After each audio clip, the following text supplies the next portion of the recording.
Assalamualaikum warahmatullahi wabarakatuh. Perkenalkan, saya Devi Rahayu selaku perwakilan dari kelompok masyarakat pedesaan.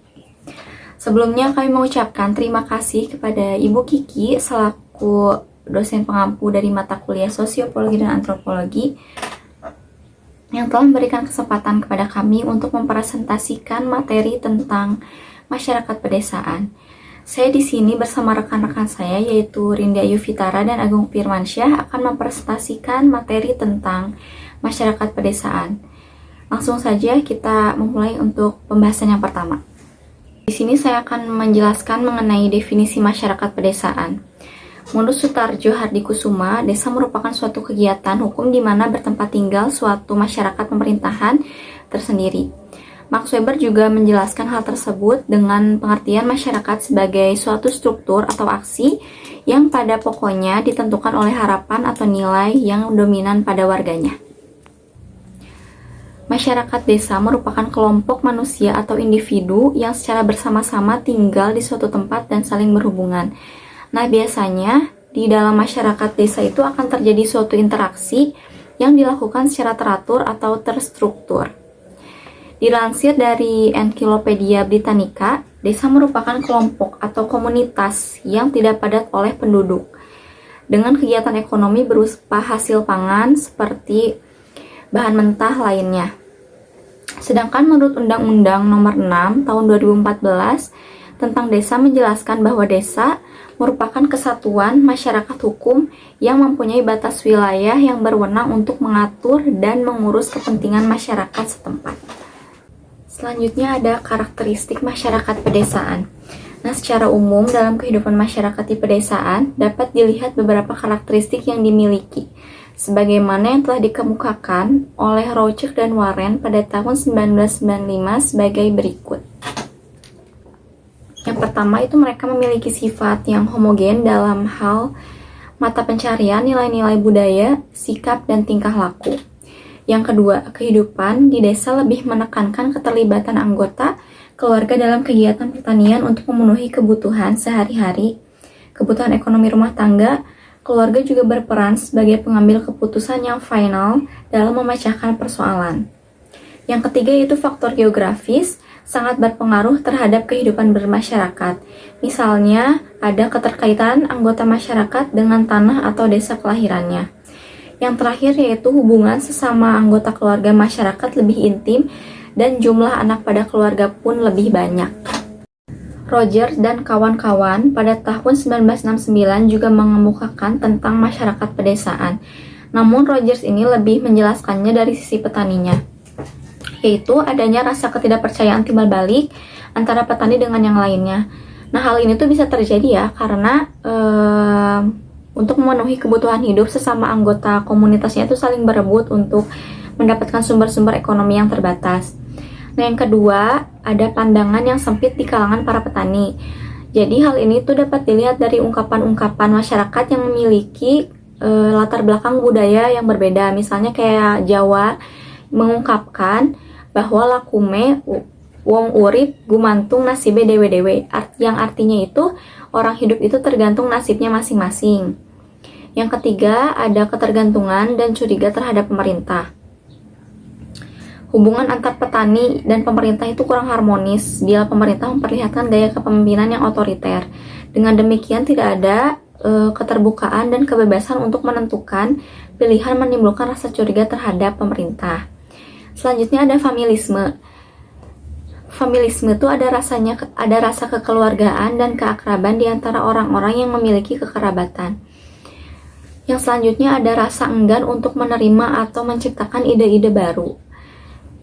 Selanjutnya ada fatalisme. Sikap ini tercermin pada pandangan seseorang yang menganggap bahwa keberhasilan itu bukanlah hasil kerja keras seseorang, tapi berada di luar dirinya, kayak supranaturalnya gitu. Slide selanjutnya masih merupakan lanjutan dari Roger yang mengemukakan tentang masyarakat desa dari segi petaninya, yaitu keinginan yang sangat rendah untuk menggapai masa depan.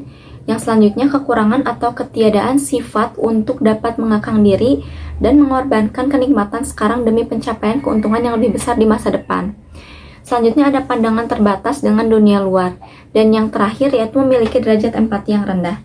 Nah, slide selanjutnya akan dijelaskan oleh rekan saya, yaitu Rinda Ayu Fitara. Silahkan.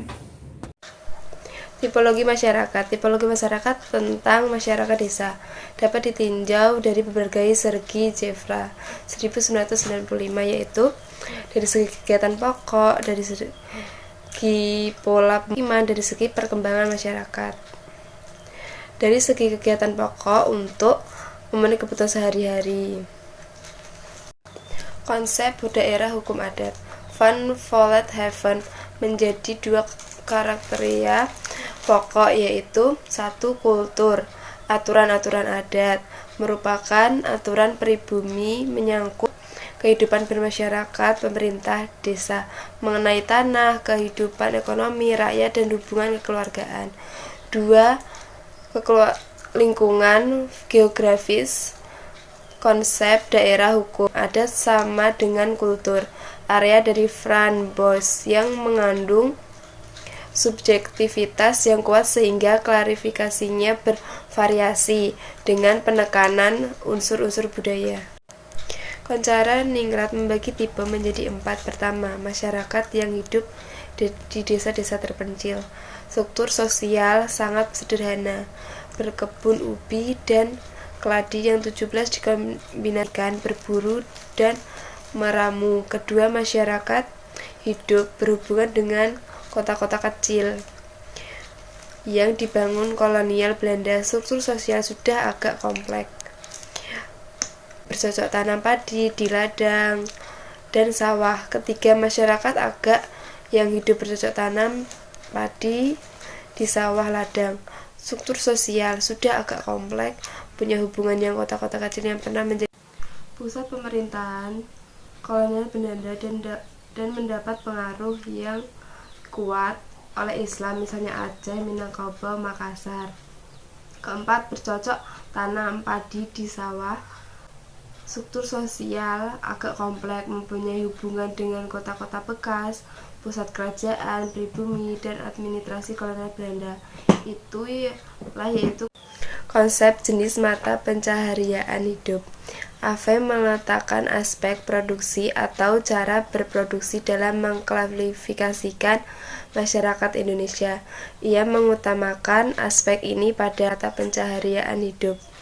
Kemudian ditambah dengan mata pencaharian pelengkap dan peralatan teknologi, mulai dari mengumpulkan makanan, mencari ikan, memelihara ternak, pertanian, sampai pada industri. Namun klarifikasi AV sulit pahami karena bisa saja satu suku bangsa mempunyai beberapa jenis cara berproduksi. Yang mana dalam hal kemandirian sendiri masyarakat di kota cenderung tidak terlalu bergantung pada orang lain. Sedangkan untuk di desa biasanya antar warga memiliki hubungan yang erat satu sama lain karena sering bergantung dalam berbagai hal dan kegiatan. Bisa disebut gotong royong atau sebagainya. Yang ketiga, pembagian kerja. Dimana untuk pembagian kerja ini masyarakat di kota mempunyai sistem pembagian kerja yang lebih tegas dan jelas. Oleh karena itu antara profesi memiliki garis batas yang nyata dan hubungan yang terjalin antar profesi lebih profesional. Di sini ada studi kasus yaitu di desa Cihideng. Jadi di desa Cihideng pada awalnya merupakan desa yang mayoritas masyarakatnya bekerja sebagai petani palawija maupun petani sawah. Namun pada saat terjadinya pembebasan lahan, masyarakat di desa tersebut mulai berubah profesi menjadi petani bunga potong maupun bibit bunga.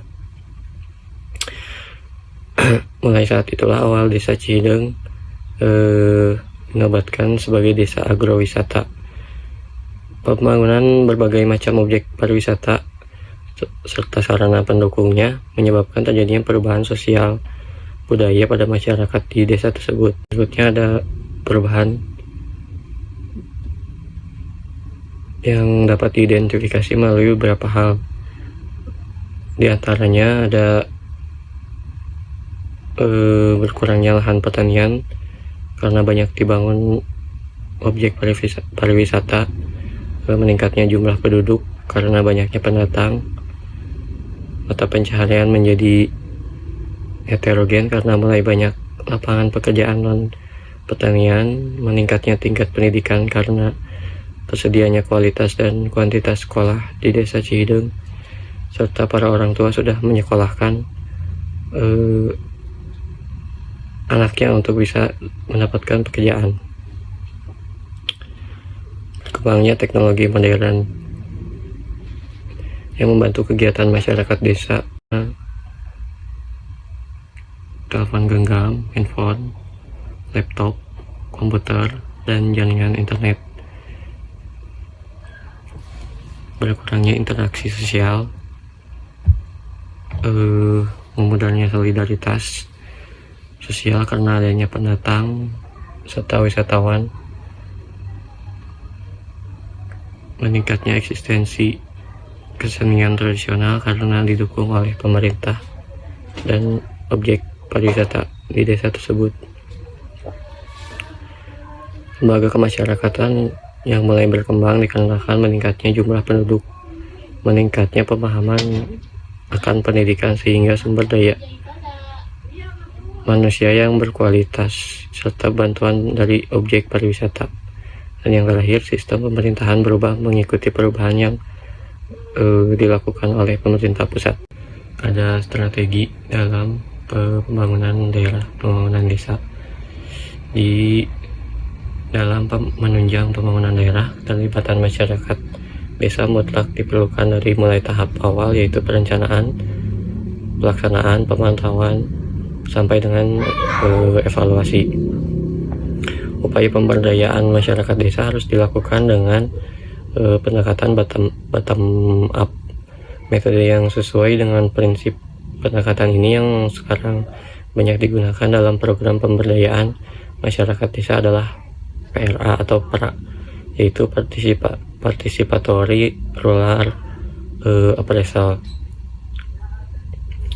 atau memahami desa secara partisipatif yang melibatkan masyarakat desa dalam tiap tahap kegiatannya. Untuk meningkatkan partisipasi masyarakat aktif, upaya pemberdayaan harus ditunjang dengan peran kepemimpinan baik formal maupun informal. Selain itu, perlu digali lagi potensi sosial budaya yang telah dimiliki oleh masyarakat desa. Upaya tersebut antara lain dengan memanfaatkan lembaga yang ada seperti lembaga di desa, lembaga rembuk desa yang merupakan wadah masyarakat desa dalam menyampaikan aspirasinya dan lebih menghidupkan lagi suasana kebersamaan dan gotong royong yang kental mewarnai kehidupan desa. Mungkin segitu yang dapat disampaikan dari kelompok 15 bab masyarakat pedesaan. Selebihnya mohon maaf bila ada kesalahan perkataan dan yang lainnya. Terima kasih. Assalamualaikum warahmatullahi wabarakatuh.